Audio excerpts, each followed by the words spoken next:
Hello students, मैं आप लोगों को इस वीडियो में 4 नंबर वाले महत्वपूर्ण प्रश्न बताऊंगा। ये पार्ट 2 है। पार्ट 1 में बहुत सारे प्रश्न वहां पे पहले ही मैंने बता दिया था, तो कुछ प्रश्न जो छूट गए हैं ना, उनको मैं दूसरे पार्ट में आपको बता रहा हूँ। तो कौन कौन से अध्याय देखने हैं मैं बताता हूँ। ठीक है, ये जो है अध्याय 11 से भी बताने वाला हूँ। समरूप त्रिभुज वाला जो टॉपिक है इससे बताने वाला हूँ। तो 4 नंबर के प्रश्न देख लेते हैं, इसमें कौन कौन से आएगा। देखो, एक प्रश्न ये आएगा, मैंने यहाँ पे इसे टिक कर दिया। ठीक है, वेरी इंपॉर्टेंट प्रश्न कहेगा।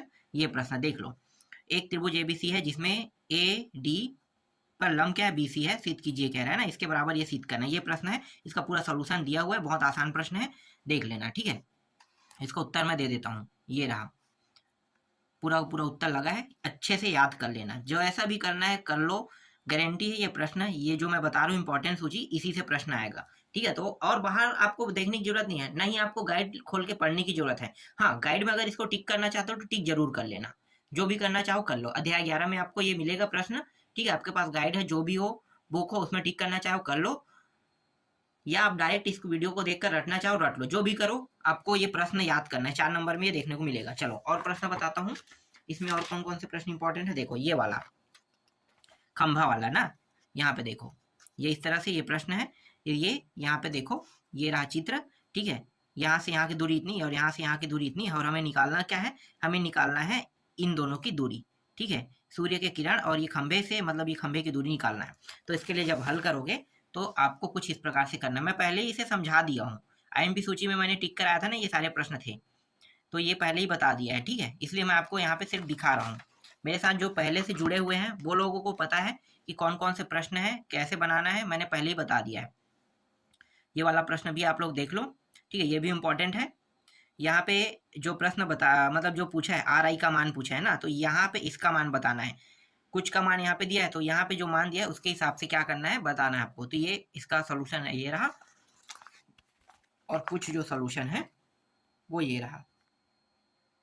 ठीक, आगे दिखाता हूँ। इसके बाद आपको ये प्रश्न देखना है, 9वां प्रश्न यहाँ पे दिया हुआ है ना, DFR। तो ये आपको क्या करना है, सिद्ध करके इसके बराबर लाना है, देख लो।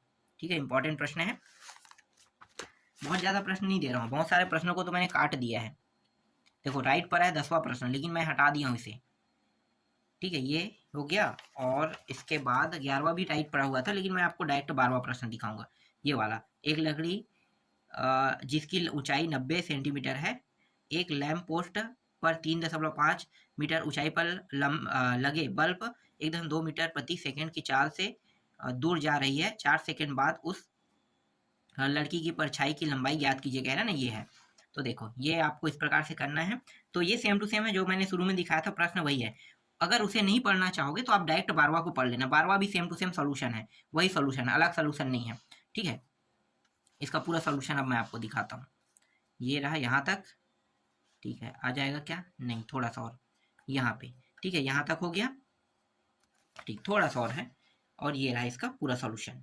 ठीक, इसके बाद यहाँ पे मैंने टिक तो किया है, लेकिन मैं इस प्रश्न को नहीं दे रहा हूँ। ठीक है, मैं इसकी जगह में आपको दूसरा प्रश्न दे रहा हूँ जो इम्पोर्टेंट है। ये प्रश्न इम्पोर्टेंट है, देख लो। ठीक है, समकोण वाला, समकोण त्रिभुज कर्ण का वर्ग से दो भुजाओं के वर्गों के योग के बराबर होता है। ये प्रश्न है इंपॉर्टेंट, इसका पूरा सोल्यूशन दिखा देता हूँ मैं। ये रहा इसका चित्र, इस प्रकार से चित्र बनाना है, फिर ये लेके चलना है, और इसका पूरा सोल्यूशन कुछ इस प्रकार से होगा। ठीक है, देख लो पूरा सोल्यूशन आपको दिखाई दे रहा है। ठीक है, इसको रट लेना ना, जैसे भी करना है कर लेना। ठीक है, ये प्रश्न भी इंपॉर्टेंट है। देखो, सिद्ध कीजिए कि यदि किसी त्रिभुज की एक भुजा के समांतर बाकी दो भुजाओं को भिन्न बिंदुओं पर प्रतिच्छेद करती हुई एक रेखा खींची जाए, तो यह रेखा उन दोनों भुजाओं को एक ही अनुपात में विभाजित करती है। इस प्रश्न को देखना है, ये इंपॉर्टेंट है। इसका उत्तर मैं यही इसी वीडियो में जानबूझ के दे रहा हूँ, क्योंकि आपको ढूंढना ना पड़े, बाद में आप लोग ढूंढोगे तो समस्या होगा। ठीक है, यहाँ से यहाँ तक हो गया। ठीक है, यहाँ पे देखो एक और आकृति है रचना में, यहाँ से स्टार्ट हो रहा है रचना, यहाँ तक ये आकृति देख लो। ठीक है, अब यहाँ पे क्या करना है, इस उत्तर को याद करना है, ये पूरा सोल्यूशन यहाँ से यहाँ तक। ठीक है, यहाँ तक हो गया। ठीक है, ये समीकरण 1 मानोगे, यहाँ पे आएगा, जो कट फिट होकर बचेगा वो समीकरण 1 हो जाएगा, और इसके बाद इसका जो पूरा सोल्यूशन है वो यहाँ पे होगा। ठीक है, ये पूरा पूरा सोल्यूशन कंप्लीट ये। ठीक, और तो नहीं है ना, बस इतना ही था। इसमें 7 प्रश्न, 6-7 प्रश्न ही था। और जो प्रश्न आपको देखने को मिलेगा वो मिलेगा वृत्त एवं स्पर्श रेखाएं से। ठीक है, ये अध्याय 12 है। अध्याय 12 में आपको देखना है। ठीक है, कौन कौन से प्रश्न मिलेगा, 4 नंबर वाले, तो 4 नंबर वाले प्रश्न में ये प्रश्न आपको देखने को मिल सकता है। देख लो, ये दी गई वृत्त आवृत्ति में पी क्यू एक जीवा है, यदि कोण पी आर क्यू बराबर 50 अंश हो तो ओ पी क्यू ज्ञात कीजिए, कह रहा है ना। ये इंपॉर्टेंट प्रश्न है। इसका उत्तर मैं आपको दिखाता हूँ। चित्र तो देख लिए ना, यहाँ से यहाँ तक इसका सॉल्यूशन हो गया एक भाग, ठीक है। इसका कुछ और हिस्सा होगा, कुछ हिस्सा जो है वो यहाँ पे है। तो देखो इसका मान कितना आया, जो इसका मान निकालना था 40, ठीक है। ये हो गया एक प्रश्न, ये था। इसके बाद इंपॉर्टेंट प्रश्न और कौन सा है, हाँ ये वाला इंपॉर्टेंट है। देखो इसको सिद्ध कीजिए कि चक्रीय चतुर्भुज के सम्मुख कोणों का योगफल 180 अंश होता है, ठीक है। ये इंपॉर्टेंट है। तो इसका पूरा सॉल्यूशन मैं आपको दिखा देता हूं, यहां से यहां तक, ठीक, और कुछ हिस्सा यहाँ पे चित्र के बाद पूरा सॉल्यूशन यहाँ तक के है, ठीक है। तो ये पूरा उत्तर आप लोगों को मैंने दिखा दिया, ठीक है। इंपॉर्टेंट प्रश्न में और दिखाता हूँ, इंपॉर्टेंट में ये वाला देख लो, ठीक है। ये क्या है, सिद्ध कीजिए कि किसी चाप द्वारा वृत्त के केंद्र पर बना कोण इसी चाप द्वारा वृत्त की परिधि के किसी बिंदु पर बने कोण के दुगुना होता है, ठीक है। ये प्रश्न है, इसको देखो, ये सिद्ध करना है, पहले दिया लिखना है, फिर सिद्ध करना, फिर रचना करना है ना। उसके बाद ये क्या है, एक चित्र बना है। अब मेन जो टॉपिक होता है वो, ये सब तो प्रश्न में दिया रहता है, हमारा जो मेन टॉपिक होता है वो उत्पत्ति होता है। उत्पत्ति देख लो, यहाँ से यहाँ तक ये पूरा इसका सॉल्यूशन है, ठीक है। ये इंपॉर्टेंट क्वेश्चन था, ठीक है। आगे दिखाता हूँ। इसके बाद देखो ये छठवां प्रश्न, ये इंपॉर्टेंट है। यदि पी ए बी वृत्त की छेदक रेखा है तो जो को ए और बी पर प्रतिच्छेद करती है और पी टी एक स्पर्श रेखाखंड हो, तो सिद्ध कीजिए कि पी ए गुणित पी बी बराबर पी टी स्क्वायर, ठीक है। ये देखना है हमें, तो अच्छे से तैयार कर लेना इसको भी। देखो ज्ञात करना है, सिद्ध करना है, फिर रचना, ठीक है। रचना यहाँ पे चित्र है। अब मेन जो टॉपिक है क्या है, उत्पत्ति, ठीक है। तो ये जो है हमारा मेन टॉपिक है, इसको देखो, ये सोल्यूशन है, ठीक है। सोल्यूशन कैसे करना है यहाँ पे पूरा दिखाई दे रहा है, और इसका कुछ हिस्सा यहाँ पे है, ये रहा, ठीक। अब अंतिम प्रश्न दिखा देता हूँ इसमें से, ये 8वां प्रश्न देखना है। एक वृत्त की त्रिज्या 20 सेंटीमीटर, दो बराबर और दो समांतर जीवाओं के बीच की दूरी 40 सेंटीमीटर, जीवों की लंबाई ज्ञात कीजिए, कह रहा है ना। तो ये प्रश्न देखना है। तो देखो इसका चित्र भी है यहाँ पे, यहाँ से यहाँ चित्र तक के देख लो कैसे हल होगा, ठीक है। अब मैं आपको इसका पूरा उत्तर दिखा देता हूँ, ये रहा, ठीक है। यहाँ से लेके यहाँ तक आपको जो भी करना है रटना है, रटो, जैसा भी करना है करो, ठीक है। तो ये 4 नंबर वाले प्रश्न थे। और एक और अध्याय है, अंतिम अध्याय, एक अध्याय बता देता हूँ, और उस अध्याय से भी प्रश्न आएंगे।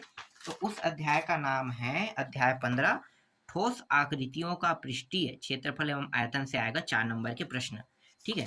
तो इससे भी 4 नंबर के प्रश्न आएंगे, तो उसको बता देता हूँ कौन कौन सा हमें देखना है। 1 मिनट, सारे मैं आईएमपी प्रश्न बता देता हूँ। हाँ चलो देखो, एक बार में तो ये नहीं आएगा पूरा वीडियो, मतलब पूरा ये पेज जो है। देखो क्या है, एक गोले का आयतन ज्ञात कीजिए जिसका पृष्ठीय क्षेत्रफल 154 वर्ग सेंटीमीटर है, ठीक है। ये प्रश्न इंपॉर्टेंट है, देख लो।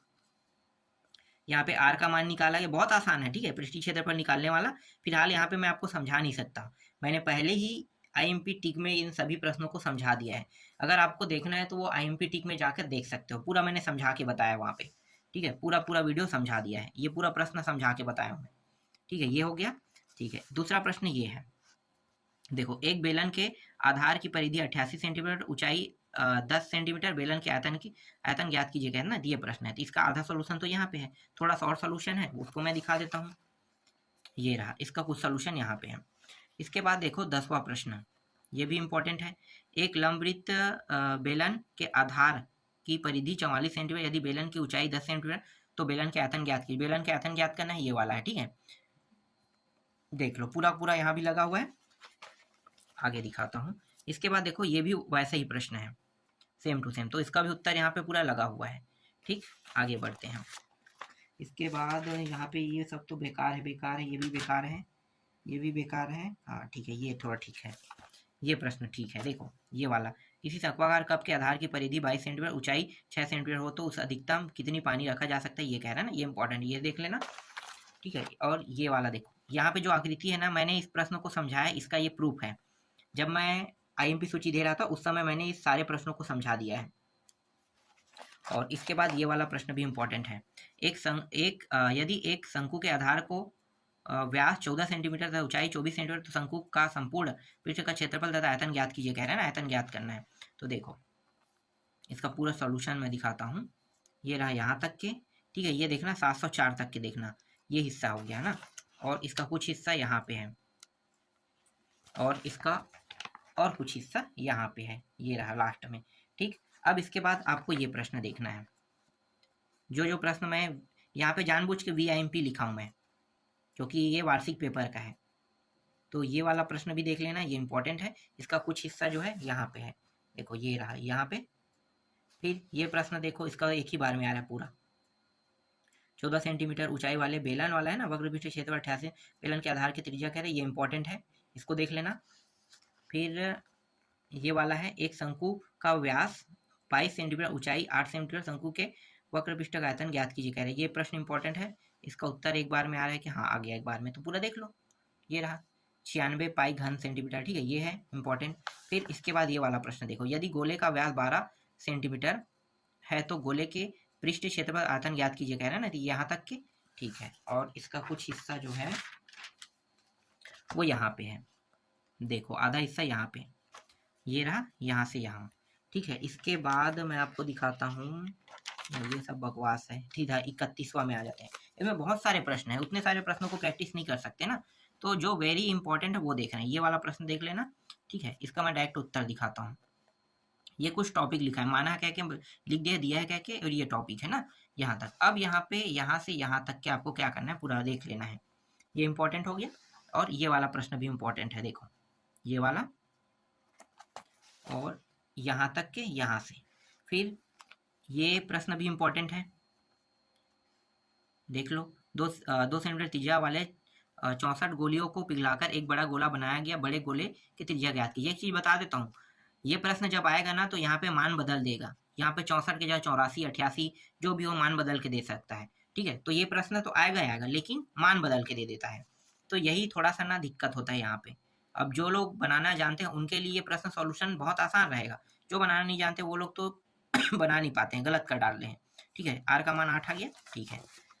अब देखने वाले हैं ये वाला हमारा जो है अंतिम प्रश्न है, ठीक है। ये अंतिम प्रश्न है, देख लो 70 वाला ये, और ये यहाँ से यहाँ, और ये यहाँ तक, ठीक है। एक प्रश्न और था, ये प्रश्न मुझे मिला नहीं। एक ठोस शंकु की ऊंचाई 10 सेंटीमीटर और व्यास 20 सेंटीमीटर, इसे गलाकर 2 सेंटीमीटर व्यास वाले व्यास के कितने गोले बनाए जा सकते हैं, ये प्रश्न, ये बहुत इंपॉर्टेंट प्रश्न है। फिलहाल ये नहीं था, आप लोग इसे देख लेना, ठीक है। मिल जाए तो, नहीं मिलेगा तो कोई बात नहीं, एक प्रश्न छोड़ने से कोई बड़ी बात नहीं है, ठीक है। जो बताया वही से आएगा, ठीक है। तो ये सारे प्रश्न मैंने बता दिया, 4 नंबर वाला पूरा अब कंप्लीट हो गया, एक भी प्रश्न नहीं बचा है 4 नंबर वाले। 4 नंबर वाले मोस्ट टाइम भी पूरा कंप्लीट, 3 2 1 यही बस बचा है। देखेंगे 3 और 2 और 1 में कौन कौन से प्रश्न आ सकते हैं, ठीक है।